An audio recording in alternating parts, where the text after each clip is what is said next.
En ek wil hê ons moet saam lees, dis redelike langerige stukkie. Ezekiel, dankie. 37 vers, ons gaan eers lees vers 1 tot 10. Ezekiel 37 vers 1 to 10.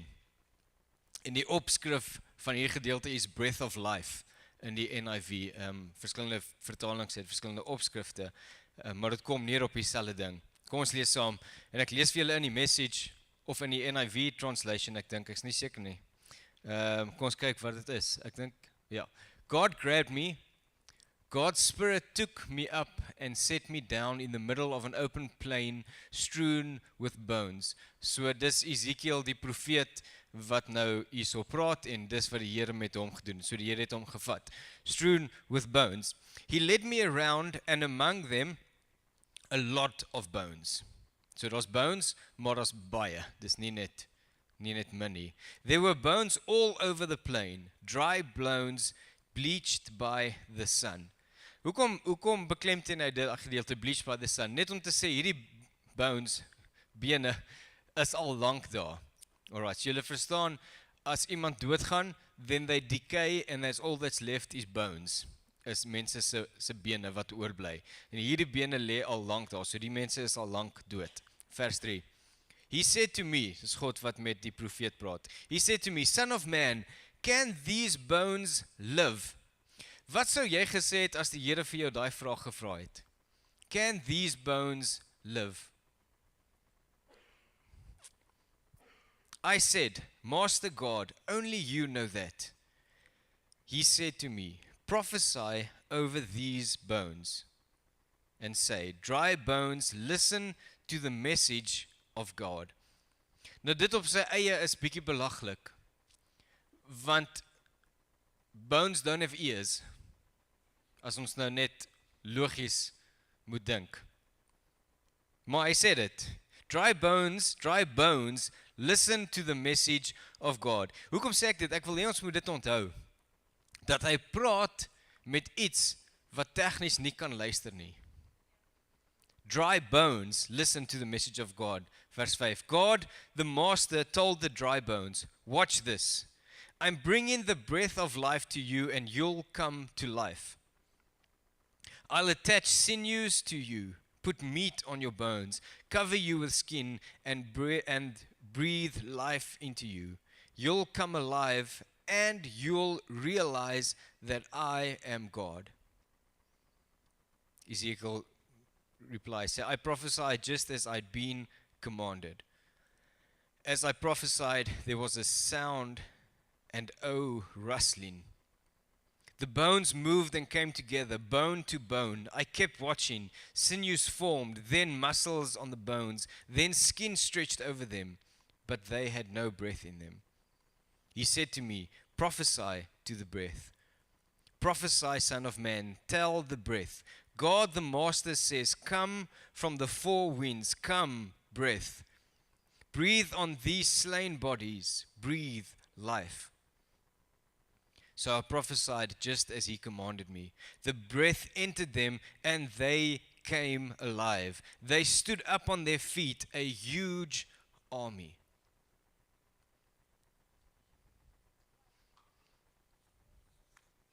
En ek lees hierdie gedeelte is 'n gedeelte wat baie van ons goed ken. En ons kan saamstem die Here doen wonderlike goed. Dis ons kan ons saamstem. Maar hierdie gedeelte is vir my vir my persoonlik een van die most powerful displays of God's life-giving power that was witnessed by someone else. Want obviously die skepping is die mees powerful, maar dis net die Here wat dit gewitness het. Maar hierdie witness die mens actually the life-giving power that God has. En ons sien iets similar in 2 Konings. 2 Konings 13 vers 20 en 21. Vers 20 sê Elisha died and was buried. Full stop. So dis hoe hy begin, okay?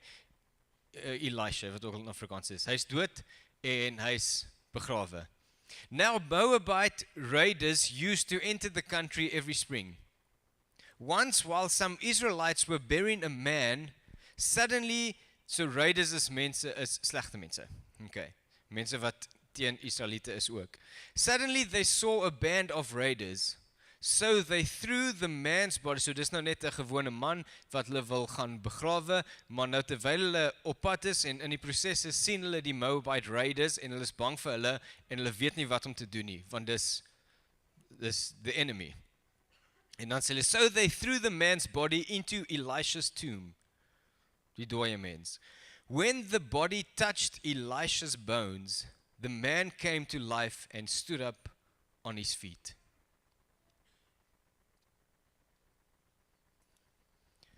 Daar waar dood die enigste realiteit is, kom God en op a powerful display of life, he creates life.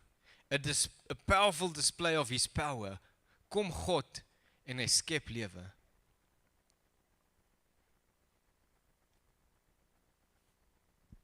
Kan ons saamstem, dis amazing. Vir wie is dit amazing? Al het jy dit al gehoor, dit bly, wow. Dis, ek kan nie aan iets meer amazing dink nie. En dit bring my by my vraag vanoggend, het God sy krag verloor? Want wanneer laas het julle so iets gesien? Wanneer laas het julle gehoor dat nie 'n dooie mens nie, bene, lewe kry en opstaan? Wanneer laas het jy gehoor dat iemand 'n dooie mens raak net aan iemand anders se bene en daar's lewe? Out of the most impossible situation. Onlangs, het enigiemand dit onlangs al gehoor? Gesien? So kan julle saam met my stem, dis 'n logiese vraag, dis 'n ek mag dit vra. Het God sy krag verloor? Is God less powerful?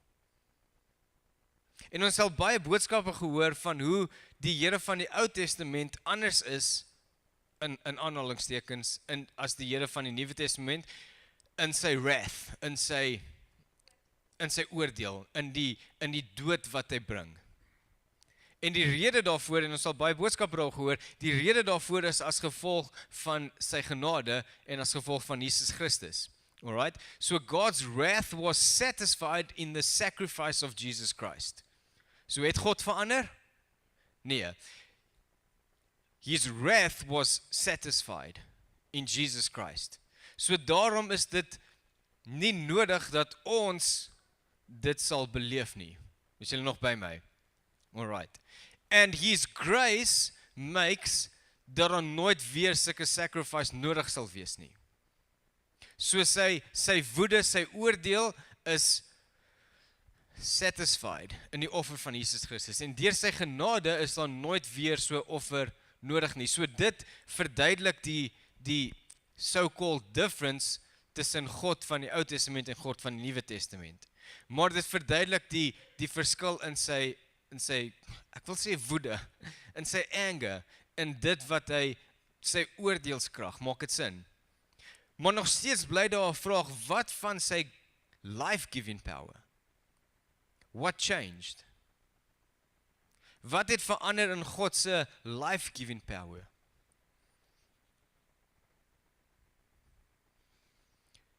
Antwoord net by jouself, want anders dan gaan jy dalk sleg lyk. Want toe ek dit vir myself moes antwoord, het ek in my eie kop sleg gelyk. Voel dit dalk vir jou asof God se krag of the display of God's power has decreased since Jesus' time? Die goed wat ons sien, die stories wat ons hoor. Antwoord net by jouself. Voel dit dalk asof dit wat God doen vandag, hy doen dit nie so amazing en so powerful soos wat hy dit in Jesus se tyd gedoen het nie. Die rede hoekom ek dit vra, want elke keer as ek met mense praat of ons kyk stories en ons sien dit wat Jesus gedoen het en dit wat die apostles en die disciples gedoen het, is daar gewoonlik hierdie gedagte, wow, if only we could have been there. As ons net daar kon gewees het om dit te beleef. Dit gee vir my die idee dat mense beleef dit nie nou nie. If we long back.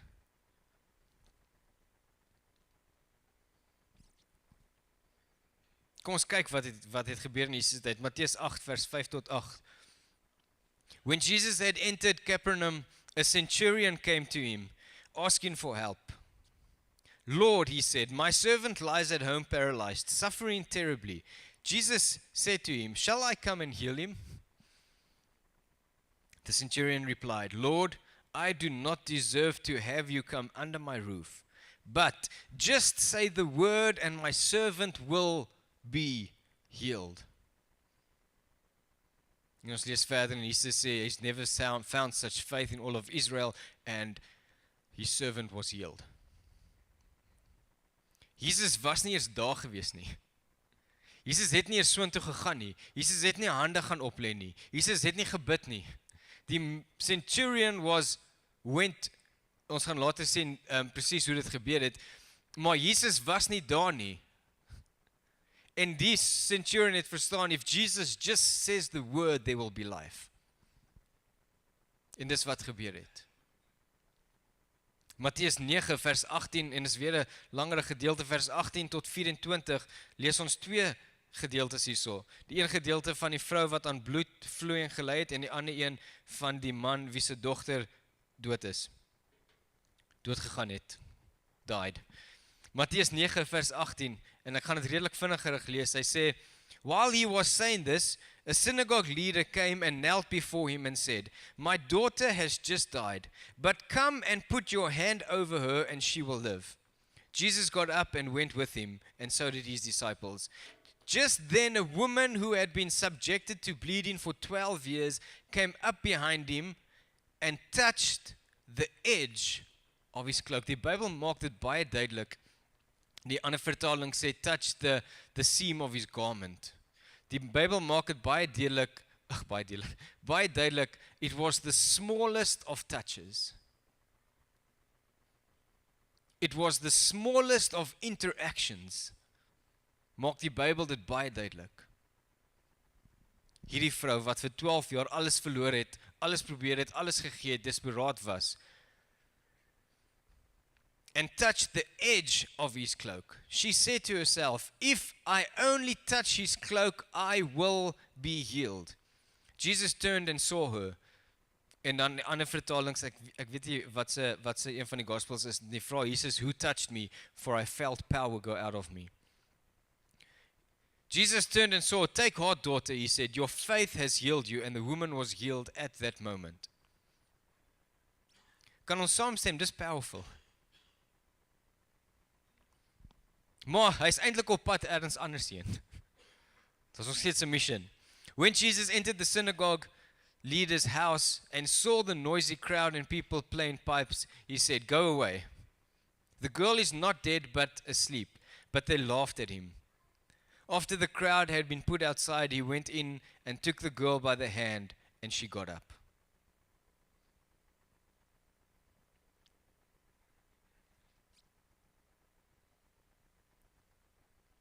Hoekom voel dit asof hierdie goed nie meer gebeur nie?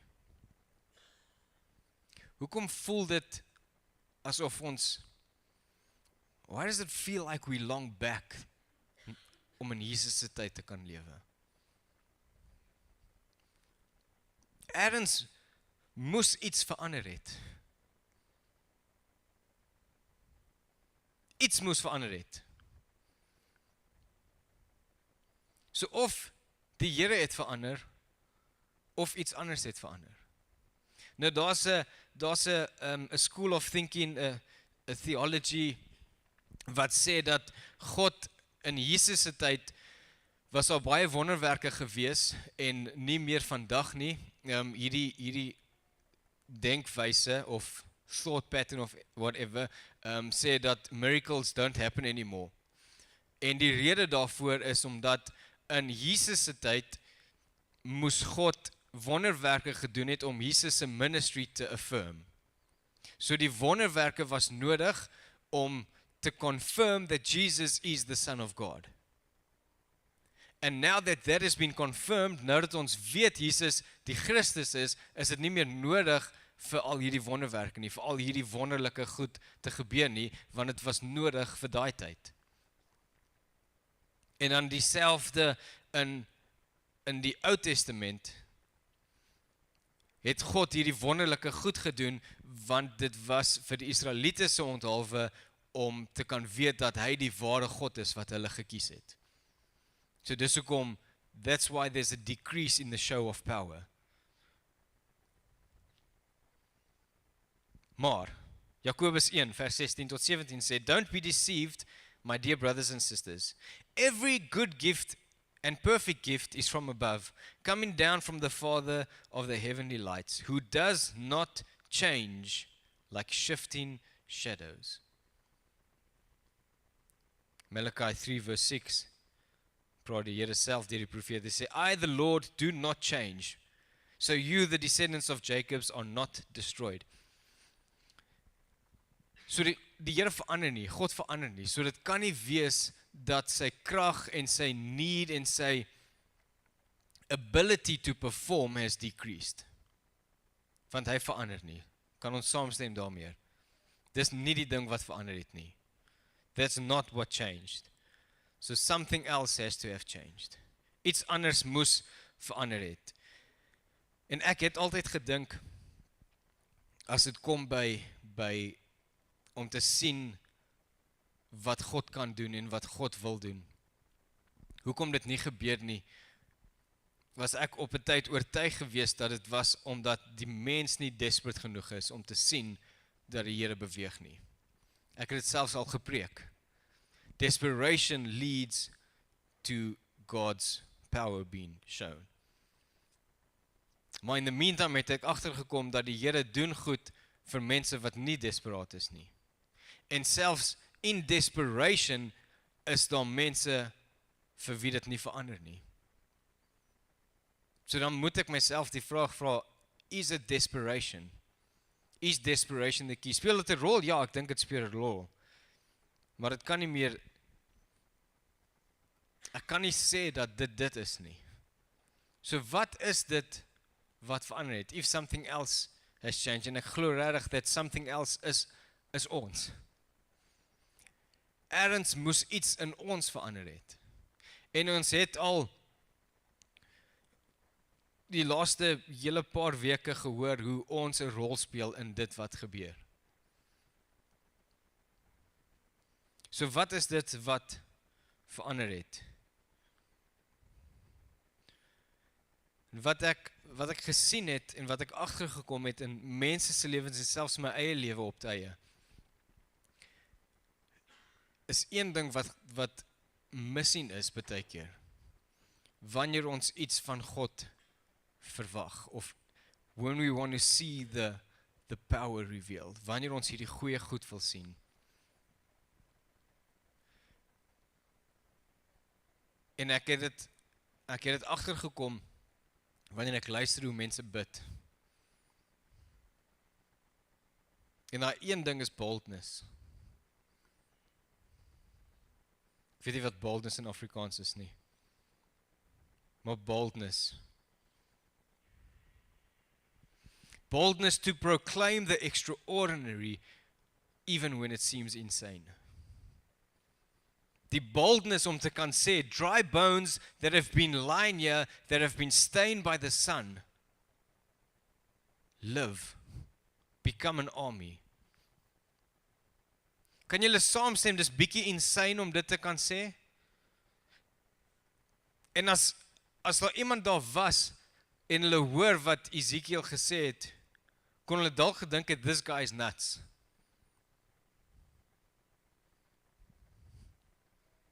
Is iets fout met hom.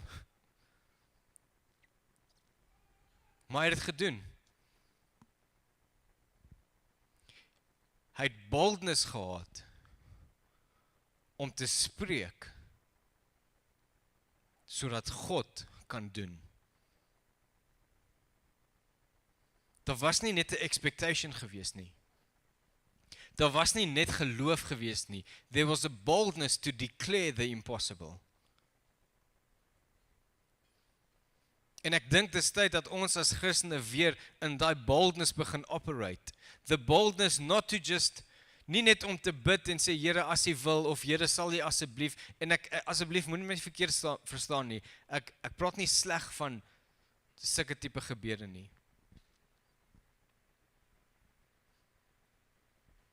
Maar boldness om te kan sê, live.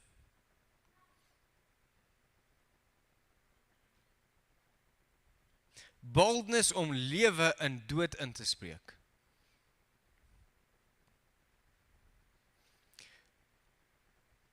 Kan ek hierdie vraag vra? Wie glo dat dit dieselfde Here is? Alright. Wie glo dat God nog steeds die krag het om te doen wat hy gedoen het?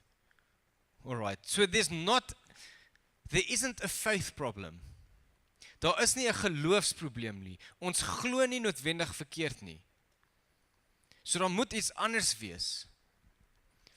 Met daai geloof moet boldness inkom.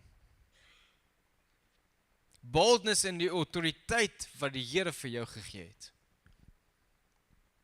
Het die Here vir die dry bones gepraat? Het die Here vir hulle gesê, live? Nee, wat het God gedoen? Hy het vir Ezekiel gesê, tell the bones. En dieselfde wat ons nou gesien het, net hierdie twee voorbeelde in Matteus, waar die vrou wat aan bloedvloeiing gelei het, wat het sy gesê? She said, if I touch his cloak, I will be healed. She said it. She didn't just believe it.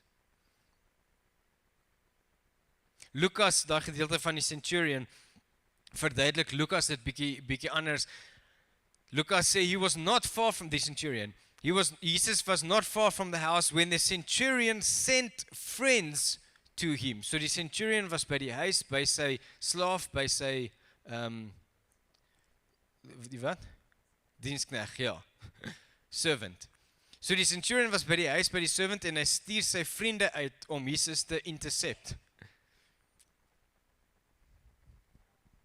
He sent friends to what? To say to him, Lord, don't trouble yourself, for I do not deserve to have you come under my roof. That is why I did not even consider myself worthy to come to you. But say the word, and my servant will be healed. Het het begin met Jesus wat die woord gespreek het? Nee, dit het begin met die centurion wat gesê het, say the word. Hy het soveel boldness gehad, dat hy sy vriende gestuur het na Jesus toe. En vir sy vriende gesê het, sê vir Jesus, as hy dit net sê, sal dit gebeur. Dis die boldness wat daai centurion gehad het. En dis wat ons gehoor het die afgelope 3-4 weke, dat God en mens werk hand in hand to make the impossible happen. Maar dit is meer as net om te glo. It's time to speak in boldness.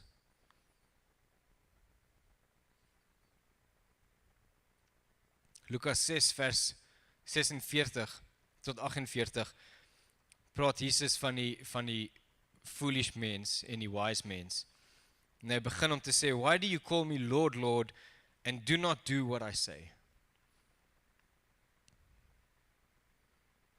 As for everyone who, en hier is die 3 goed wat moet gebeur. As for everyone who, number 1, comes to me.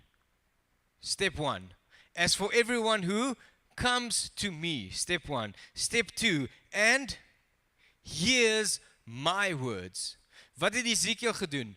Die Here het vir hom gesê, tell the bones what I tell you. Wat sê God? Want as ons weet wat God sê, our boldness will increase. Want dis nie ek wat iets probeer forceer nie. Dis God wat dit gesê het, en ek confirm net dit wat God klaar gesê het in boldness. Everyone who comes to me, number 1. Number 2, hears my words. And number 3, puts them into practice. As Ezekiel na God toe gegaan het en gehoor het wat God gesê het en dit net geglo het, would those bones have lived?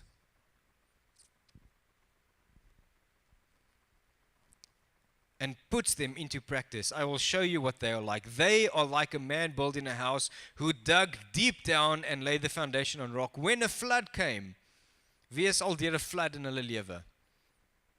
When a flood came, the torrent struck that house, but could not, luister mooi, nie could not break it, could not shake it. Unshakable, not unbreakable, unshakable, because it was well built. Of God het verander of ons het verander. En ek dink ons het op 'n plek gekom waar ons, ek wil amper sê, so in Engels praat hulle van lackadaisy. Dis 'n mooi woord. Ons glo en ons bid en ons wag, maar dis half net 'n, okay, kom ons kyk.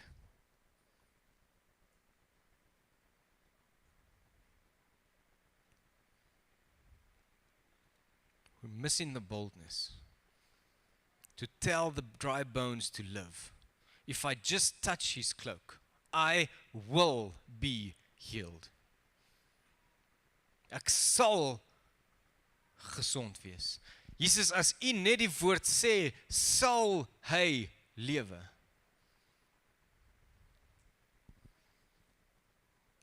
Daar is 'n derde opsie.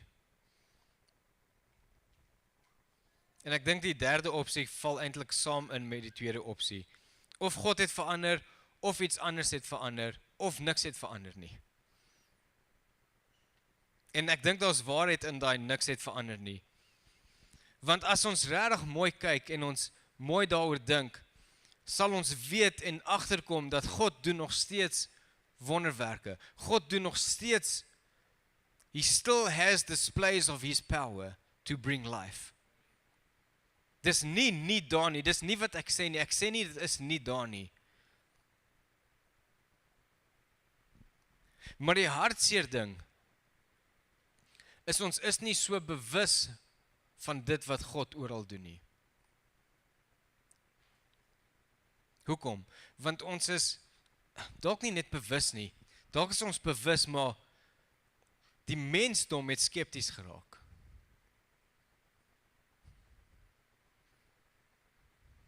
As jy gehoor, daai ou het vir iemand gebid en hy het uit die dood uit opgestaan. Ek wonder of hy regtig opgestaan het. Of was dit net? Is daar mense wat, ek moet nie hand opsteek nie. Daar is mense wat so dink. Ons hoor hierdie goed en ons eerste gedagte is, Jesus, ek wonder. Ek wonder, dit klink. En dis presies wat die duiwel wil doen. Die duiwel het dit reg gekry om deceitful mense te gebruik to bring doubt to God.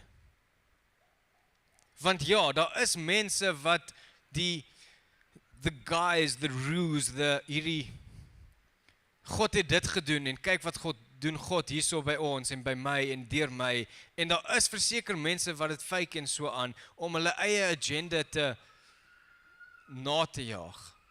Dit is waar. Dit is so. En die vyand gebruik dit om God se mense te laat twyfel. Het God dit regtig gedoen? Ek wonder.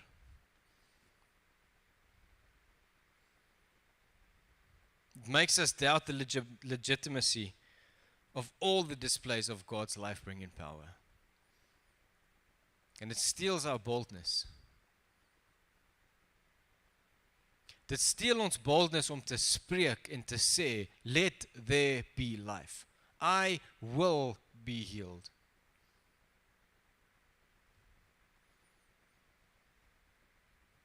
So wat doen ons met al hierdie fakery en al hierdie mense wat net hulle self in die limelight wil sit? You remain pure. Bly jy